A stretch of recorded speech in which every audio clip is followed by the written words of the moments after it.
नमस्कार मित्रांनो, स्वागत आहे तुमचं आताच्या ब्रेकिंग न्यूजमध्ये।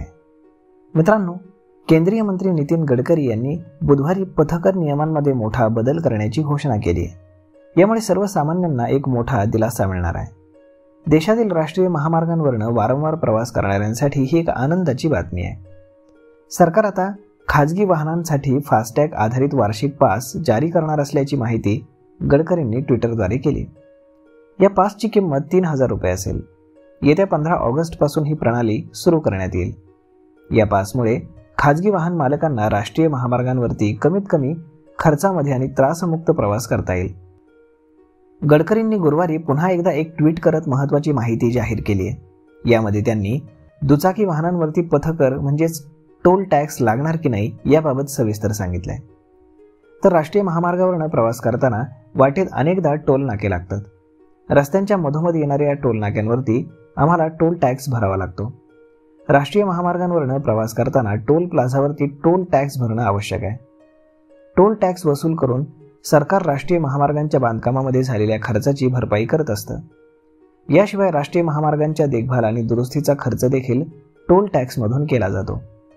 याचाच भाग म्हणून नवीन योजना जाहीर करण्यात आली असून 15 ऑगस्ट 2025 पासून 3000 रुपयांचा फास्टॅग आधारित वार्षिक पास जारी केला जाणार आहे। हा पास सक्रिय झाल्याच्या तारखेपासून 1 वर्षांसाठी किंवा 200 प्रवासांपर्यंत जे आधी होईल ते वैध राहील। हा पास विशेषतः गैरव्यावसायिक खाजगी वाहनांसाठी म्हणजेच कार, जीप आणि व्हॅन यांच्यासाठी डिझाईन करण्यात आला आहे आणि देशभरातील राष्ट्रीय महामार्गांवरती अखंड प्रवास करण्यासाठी हा सक्षम असेल। पथकरांच्या नियमांमध्ये काही बदल झाल्यावरती आता दुचाकी वाहनांवरही टॅक्स लागणार का अशा बातम्या प्रसारमाध्यमातून येत होत्या। यावर गडकरींनी नाराजी व्यक्त केली। गडकरी म्हणाले की काही प्रसारमाध्यमातून दुचाकी वाहनांवरती टोल टॅक्स लावण्यात येणार असल्याच्या खोट्या बातम्या चालवल्या जात आहेत।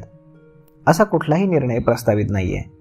दुचाकी वाहनांना पथकरापासून पूर्णपणे मुक्ती आहे आणि त्यांना कुठलाही कर हा लागणार नाही। कुठल्याही प्रकारची माहिती नसताना अशा खोट्या बातम्या पसरवणं चुकीचं असल्याचंही गडकरी म्हणाले। खरी माहिती नसताना अशा बातम्या पसरवणं हे चांगल्या पत्रकारितेचं लक्षण नाही, याबाबतही गडकरींनी खेद व्यक्त केला।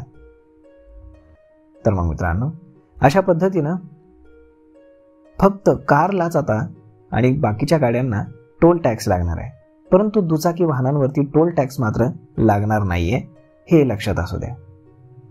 तर मग मित्रांनो, हा व्हिडिओ, ही माहिती तुम्हाला कशी वाटली हे तुम्ही आम्हाला कमेंट करून नक्कीच सांगा।